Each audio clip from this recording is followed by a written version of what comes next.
사실은 그 손준성 검사에 대한 그러니까 고발 네. 사주 의혹 사건에 대해서 법원이 1심에서 징역 1년 선고를 하면서 이 사건의 파장이 계속 일파만파 커지고 있습니다. 왜냐하면 네. 누가 지시했냐. 손준성 네. 검사로부터 고발장을 작성해서 네. 실제로 전달하라고 한 주체가 누구냐에 네. 대한 그 질문이 이제 계속 꼬리에 꼬리를 물고 나오고 있는데요. 네. 일단 대표님께서는 이번에 그 손준성 검사 1심 선고 어떻게 보셨습니까? 뭐 어떻게 보면 사필 규정이기도 하지만 네. 아쉬운 부분이 있죠. 이 사건의 핵심은 사실은 이제 검찰의 선거 개입, 재판에서도 판결에서도 좀 지적이 돼 있었는데 네. 그게 핵심인데 그 혐의는 공직선거법 위반이에요. 근데 공직선거법 위반에 대해서 무죄가 났어요. 네. 그러니까 검찰의 선거 개입 의도가 있었다, 시도가 있었다 이건 인정을 했는데 네. 선거 결과에 미치는 영향 거기서 뭐 그런 우려는 뭐 객관적인 상황은 그렇지 않았다. 네. 그러니까 실제 고발장이 접수가 안 돼서 네. 실체적으로 그 선거 결과에 미치는 우려는 뭐 없었다. 뭐 이런 결론이거든요. 네. 그래서 무죄를 줬는데 저는 그렇게 생각하지 않습니다. 2심에서 바뀔 여지가 많다고 보는 게 왜 그러냐면 선거법 위반이 된 그 판례 선거에 영향을 미치는 행위 그 안에는 선거에 영향을 미칠 우려가 있는 행위 우려가 있는 행위도 포함이 돼 있거든요. 네. 근데 우려가 있는 행위라고 그러니까 우려가 있다고는 인정하는데 결과에 영향을 뭐 안 줬다 이렇게 해가지고 이제 무죄가 났는데 네. 이건 법리적인 판단이기 때문에 2심에서 바뀔 여지가 있다. 저는 이렇게 보고 있습니다. 항소심에 들어가면 실제로 선거에 그 영향을 미칠 우려. 네. 에 대해서 사실은 뭐 우선 멈춤한 아니 그러니까 이런 거죠. 네. 그러니까 고발장이 네. 그 미래통합당까지는 갔어요. 그렇죠. 조성은 씨가 그 당시 그거를 김웅 의원한테 전달받은 조성은 씨가 미래통합당 선대위의 부위원장이에요. 그렇죠. 예. 선대위에 가장 선대본부가 있고 그 위에 선대위가 있지 않습니까? 예, 예. 선대위원장이 있고 그 밑에가 부위원장 자리예요. 맞습니다. 예. 예를 들어서 뭐 권한이 어떻게 되는지 모르지만 어찌 됐든 간에 선대위에 다 참여를 하거든요. 그렇습니다. 네. 실제 이 기구상 표로 보면 선대 본부장보다 더 위에 있어요. 네. 네. 그런데 그 조성은 씨가 고발장을 받았어요. 직접. 받아서 근데 이제 당에 가가지고 뭐 그때 법률 그 담당하는 그 정점식 의원한테도 가고 그랬던 것 같아요. 근데 맞아요. 그 안에서 이루어진 일에 대해서 당 안에 대해서 이루어진 일에 대해서 수사가 정확하게 그렇게 잘 돼 있지는 않은 것 같아요. 네. 근데 이제 제가 볼 때는 고발장이 미래통합당의 선대위 부위원장한테 갔어요. 네. 가고 누군가한테는 전달이 됐어요. 네. 그 뒤에 실행은 총선 전에 접수는 안 됐죠. 예. 안 됐지만 간 상황 자체가 이미 선거 영향을 줄 우려가 있는 행위를 했다. 저는 이렇게 보거든요. 네. 그러면 이미 소위 말하면 실행이 된 거예요. 예. 됐는데 이 부분에 대해서 재판부는 실제 그다음에 고발이 이루어지지 않았다라는 부분을 강조를 해서 네. 이제 무죄를 준 건데 이건 법리적인 판단이기 때문에 2심에서 밝힐 수 있다. 이렇게 뒤집어질 봅니다. 가능성이 높다고 보세요? 그러니까 다 인정이 된 거예요 지금. 네, 예. 다 인정. 나머지는 다 공무상 비밀누설, 개인정보보호법 위반 다 인정이 됐잖아요. 예, 예. 마지막 그 이제 그 공직선거법 위반 핵심 문제만 무죄가 났는데 네. 그거 바뀔 여지가 있다는 거죠. 알겠습니다. 네.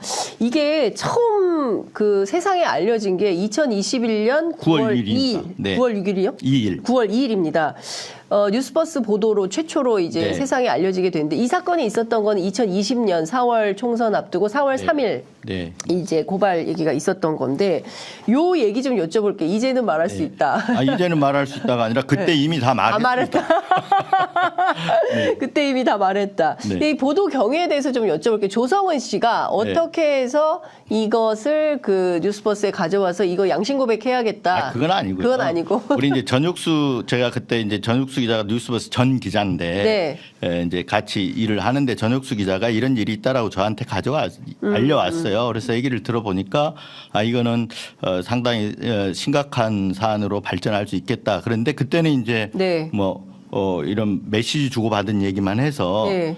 그 뒤에 이제 제가 7월경에 아마 그 얘기를 들었을 거예요. 7월에서 7월 말 8초. 네. 그래서 그 얘기를 듣고 8월 달에 조성은 씨를 그러면 한번 검증 차원에서 한번 보자. 잠깐 한번 봤어요. 예. 보고 얘기를 듣고 주의사항을 줬어요. 예. 이제 이 부분은 이제는 말할 수 있다는데 네. 제가 점검을 해서 정치인 중에 청약한 사람 누가 있느냐. 그때 민주당 뭐 누구 얘기를 해요. 네. 그리고 이제 이미 알려진 얘기이기 때문에 박지원 국정원장도 얘기를 해요. 네. 네. 가깝게 지낸다라고 얘기를 해요. 예. 그래서 저는 그때 그랬어요. 그 첫 자리인데 다 끊어라 그랬어요. 연락을. 왜? 나중에 이게 보도를 하게 되면 지금부터 연락하는 그분들하고의 관계 때문에 오해를 살 수 있다. 예. 그래서 연락하지 마라. 끊어라. 근데 그 부분에 대해서 되게 기분 나빴나 봐요. 조성은 씨가. 네. 예. 뭔데 막 그렇게 연락하지 기자가. 마라 하냐. 예. 그래서 뭐 어쨌든 그 부분은 그냥 끊어라 그랬는데 또 그렇게 하지도 않았어요. 조성은 씨가. 그리고 이제 그 얘기를 듣고 제가 그 다음에서 그런 어떤 이제 조성은 씨 태도나 이런 것들을 좀 보고 네. 얘기를 검증하고 그러고 나서 보도를 해야겠다 생각을 하고 저녁 수업 추가 취재를 계속 해라. 네.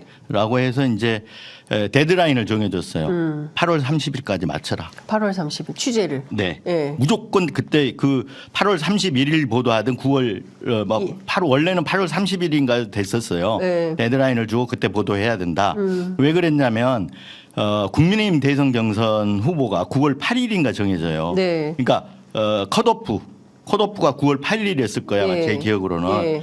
근데 가만히 생각하면 컷오프 직전에 그거를 보도를 하게 되면 누군가를 떨어뜨리려고 하는 것처럼 오해를 할 수 있잖아요. 그렇죠. 그리고 나서 그걸 넘어가지고 또 하게 되면 컷오프에서 4명인가 3명이 추려졌는데 컷오프 되기 전에는 후보가 많아요. 그렇죠. 근데 컷오프 된 다음에는 후보가 3명이나 4명으로 줄어요. 주는데 그때 그 컷오프 된 뒤에 보도를 하게 되면 또 누군가를 지목해서 하게 되는 게 되잖아요. 예. 그래서 이건 무조건 8월 31일 날 8월 달에 보도해야 된다. 그러니까 취재를 그렇게 해서 시작을 예. 했어요. 데드라인을 정해놓고. 예. 근데 8월 30일까지 안 됐어요. 취재가. 네. 예. 그러니까 취재는 됐는데 예. 나머지 좀 잘게 확인할 부분들이 더 있었거든요. 그리고 이제 관련자들은 보통 취재에서 이런 관련자들 윤석열 대통령, 손준성, 네. 그리고 김웅 의원 네. 이 핵심 관련자들은 취재를 마지막 그렇죠. 남겨놓고 1시간 전, 2시간 전에 해야 돼요. 네. 그래서 데드라인을 정해놓고 그 전날 밤이 그 양반들을 취재를 해야 되는데 네. 또 취재도 특히 김웅 의원하고 손준성, 윤석열 당시 이제 후보였죠. 경선 네. 후보. 이분들은 서로 잘 아니까 네. 어느 한 사람한테 전화를 하면 이분들이 서로 연락할 가능성이 있잖아요. 그렇죠. 그래서 시간도 동시에 네.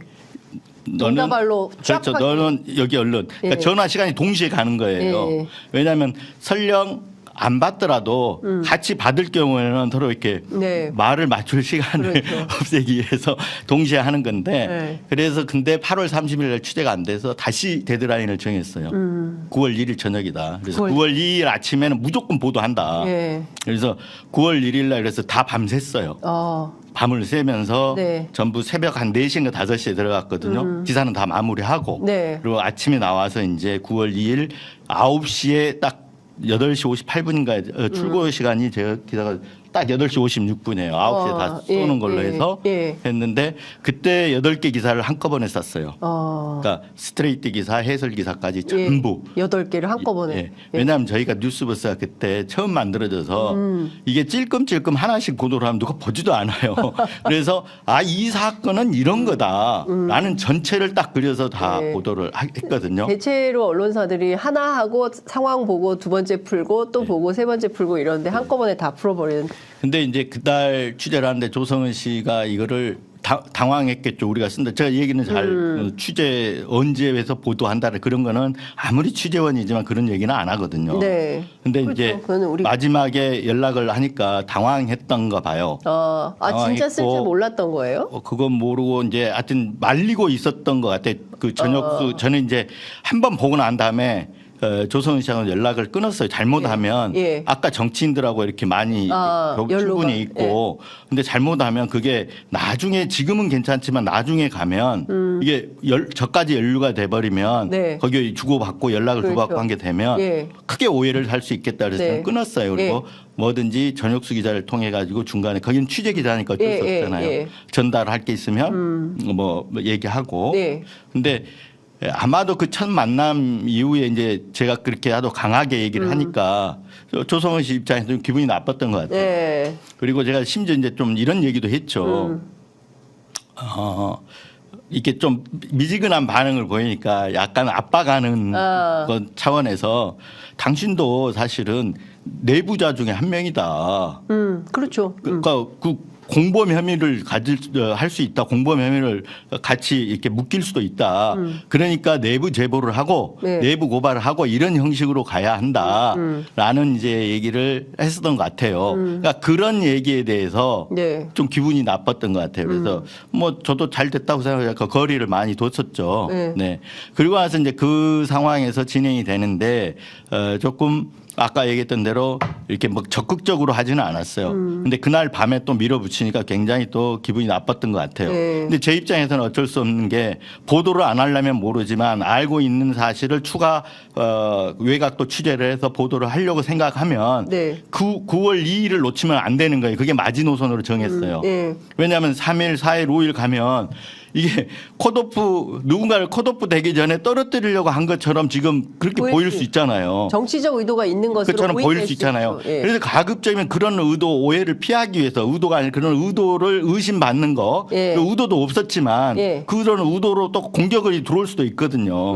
그래서 그걸 피하기 위해서 네. 데드라인을 정해놓고 밀어붙였죠. 예. 그게 이제 9월 2일 아침인데 네. 그 넘어가면 지금 생각이 들었습니다. 그 시간대가 넘어가가지고 며칠이 넘었다. 저는 이보다 쉽게 나오지 않는다고 봐요. 그렇죠. 그랬다면 혹여 프레임이 완전히 또 다른 프레임으로 프레임을 갈수 전환해서 있죠. 뭐 특정 매체가 네. 특정 후보를 뭐 어떻게 하려고 이런 보도를 악의적으로 보도했다. 뭐 그렇게 할 이런 수 식으로 할 가능성이 있죠. 저희가 이제 그래서 생긴 지가 그때 6월 21일 날인가가 참관하시고 첫 기사를 나갔었거든요. 네, 그러니까 네. 9월 2일이니까 불과 석 달 정도. 석 달도 안 되는 상황이었기 때문에 네. 그래서 이름이 없는 그런 거잖아요. 지금처럼 네. 이름이 있으면 네. 기사를 한 2개 정도 묶어서 내고 네. 또 다음 날 또 내고 네. 어느 정도 그랬을 수 있는데 네. 그때는 창간한 지 얼마 안 돼서 이름 없는 인터넷 매체이기 때문에 네. 이거를 누가 보기에도 이거 뭐지 이렇게 하면 안 되거든요. 그렇죠.